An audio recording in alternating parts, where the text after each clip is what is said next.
नमस्कार मित्रों, मैं अनीता श्रीवास्तव आपका हार्दिक अभिनंदन करती हूँ। श्रीमद् वाल्मीकि रामायण में आज का प्रसंग है राजा का वशिष्ठ से यज्ञ की तैयारी का अनुरोध। वशिष्ठ द्वारा इसके लिए सेवकों की नियुक्ति और सुमंत्र को राजाओं की बुलाहट के लिए आदेश, समागत राजाओं का सत्कार तथा पत्नियों सहित राजा दशरथ का यज्ञ की दीक्षा लेना।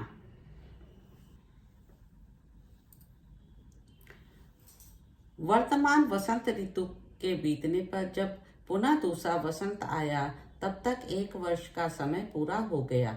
उस समय शक्तिशाली राजा दशरथ संतान के लिए अश्वमेध यज्ञ की दीक्षा लेने के निमित्त वशिष्ठ के समीप गए।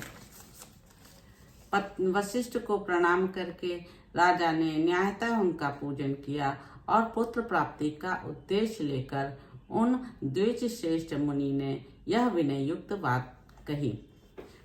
ब्राह्मण मुनि प्रवर, आप शास्त्र विधि के अनुसार मेरा यज्ञ करावें और यज्ञ के अंगभूत अश्व संचारण आदि में ब्रह्म राक्षस आदि जिस तरह विघ्न न डाल सकें वैसा उपाय कीजिए।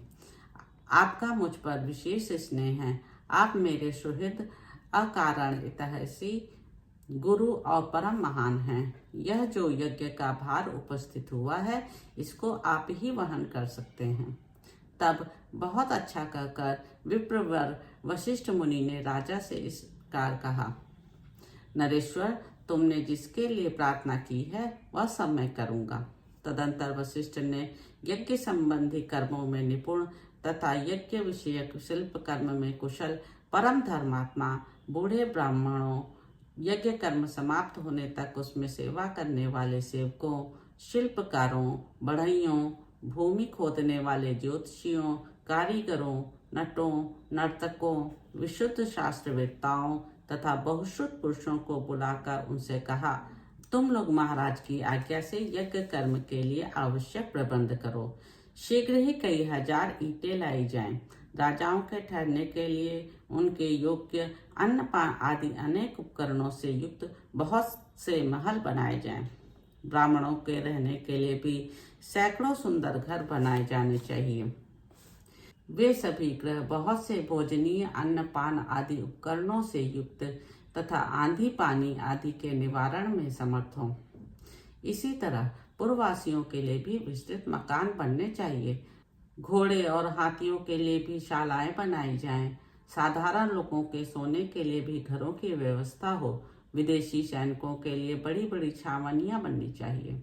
जो घर बनाए जाएं उसमें खाने पीने की प्रचुर सामग्री संचित रहे। उनमें सभी मनोवांछित पदार्थ सुलभ हों तथा नगरवासियों को भी बहुत सुंदर अन्न भोजन के लिए देना चाहिए। वह भी विधिपूर्वक सत्कार पूर्वक दिया जाए, अवहेलना करके नहीं। ऐसी व्यवस्था होनी चाहिए जिससे सभी वर्ण के लोग भली भांति सत्कृत हो सम्मान प्राप्त करें। काम और क्रोध के वशीभूत होकर भी किसी का अनादर नहीं करना चाहिए। जो शिल्पी मनुष्य यज्ञ कर्म की आवश्यक तैयारी में लगे हों उनका तो बड़े छोटे का ख्याल रखकर विशेष रूप से समादर करना चाहिए।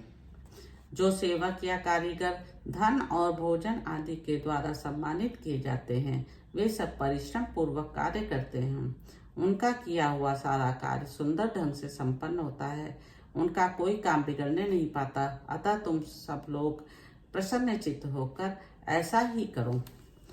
तब वे सब लोग वशिष्ठ जी से मिलकर बोले, आपको जैसा अभीष्ट है उसके अनुसार ही करने के लिए अच्छी व्यवस्था की जाएगी। कोई भी काम बिगड़ने नहीं पाएगा। आपने जैसा कहा है हम लोग वैसा ही करेंगे, उसमें कोई त्रुटि नहीं आने देंगे। तदंतर वशिष्ठ जी ने सुमंत्र को बुलाकर कहा, इस पृथ्वी पर जो जो धार्मिक राजा, ब्राह्मण, क्षत्रिय, वैश्य और सहस्त्रों शूद्र हैं उन सबको इस यज्ञ में आने के लिए निमंत्रित करो। सब देशों के अच्छे लोगों को सत्कार पूर्वक यहाँ ले आओ। मिथिला के स्वामी शूरवीर महाभाग जनक सत्यवादी नरेश हैं। उनको अपना पुराना संबंधी जानकर तुम स्वयं ही जाकर उनसे बड़े आदर सत्कार के साथ यहाँ ले आओ। इसलिए पहले तुम्हें यह बात बता देता हूँ। इसी प्रकार काशी के राजा अपने स्नेही मित्र हैं और सदा प्रिय वचन बोलने वाले हैं। वे सदाचारी तथा देवताओं के तुल्य तेजस्वी हैं, अतः उन्हें भी स्वयं ही जाकर ले आओ। केकई देश के बूढ़े राजा बड़े धर्मात्मा हैं। वे राज सिंह महाराज दशरथ के स्वशुभ हैं, अतः उन्हें भी पुत्र सहित यहाँ ले आओ। अंग देश के स्वामी महाधनुर्धर राजा रोमपाद हमारे महाराज के मित्र हैं, अतः उन्हें पुत्र सहित यहाँ सत्कार पूर्वक ले आओ। कौशल राज भानुकुमान को भी सत्कार पूर्वक ले आओ। मगध देश के राजा प्राप्तिज्ञ को, जो शूरवीर सर्वशास्त्र विशारद परम उदार तथा पुरुषों में श्रेष्ठ हैं, स्वयं जाकर सत्कार पूर्वक बुला ले आओ। महाराज की आज्ञा लेकर तुम पूर्व देश के श्रेष्ठ नरेशों को तथा सिंधु सौवीर एवं सुराष्ट्र देश के भूपालों को यहाँ आने के लिए निमंत्रण दो। दक्षिण भारत के समस्त नरेशों को भी आमंत्रित करो। इस भूतल पर और भी जो नरेश महाराज के प्रति स्नेह रखते हैं, उन सबको सेवकों और सगे संबंधियों सहित यथासंभव शीघ्र बुला लो। महाराज की आज्ञा से बड़भागी दूतों द्वारा इन सब के पास बुलावा भेज दो। वशिष्ठ का यह वचन सुनकर सुमंत ने तुरंत ही अच्छे पुरुषों को राजाओं की बुलाहट के लिए जाने का आदेश दे दिया। परम बुद्धिमान धर्मात्मा सुमंत वशिष्ठ मुनि की आज्ञा से खास राजाओं को बुलाने के लिए स्वयं ही गए। यज्ञ कर्म की व्यवस्था के लिए जो सेवक नियुक्त किए गए थे, उन सब ने आकर उस समय तक यज्ञ संबंधी जो कार्य संपन्न हो गया था, उन सब की सूचना महर्षि वशिष्ठ को दी। यह सुनकर वे द्विश्रेष्ठ मुनि बड़े प्रसन्न हुए और उन सब से बोले, भद्र पुरुषों, किसी को जो कुछ देना हो उसे अवहेलना पूर्वक या अनादर पूर्वक नहीं देना चाहिए, क्योंकि अनादर पूर्वक दिया हुआ दान दाता को नष्ट कर देता है, इसमें संशय नहीं है। तदंतर कुछ दिनों के बाद राजा लोग महाराज दशरथ के लिए बहुत से रत्नों की भेंट लेकर अयोध्या में आए। इससे वशिष्ठ को बड़ी प्रसन्नता हुई। उन्होंने राजा से कहा, पुरुष सिंह, तुम्हारी आज्ञा से राजा लोग यहाँ आ गए। नृपश्रेष्ठ, मैंने भी यथा योग्य उन सबका सत्कार किया है। हमारे कार्यकर्ताओं ने पूर्णतः सावधान रहकर यज्ञ के लिए सारी तैयारियां की हैं।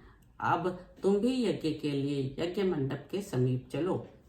राजेंद्र, यज्ञ मंडप में सब और सभी वांछनीय वस्तुएं एकत्र कर दी गई हैं। आप स्वयं चलकर देखें। यह मंडप इतना शीघ्र तैयार किया गया है, मानो मन के संकल्प से ही बन गया हो।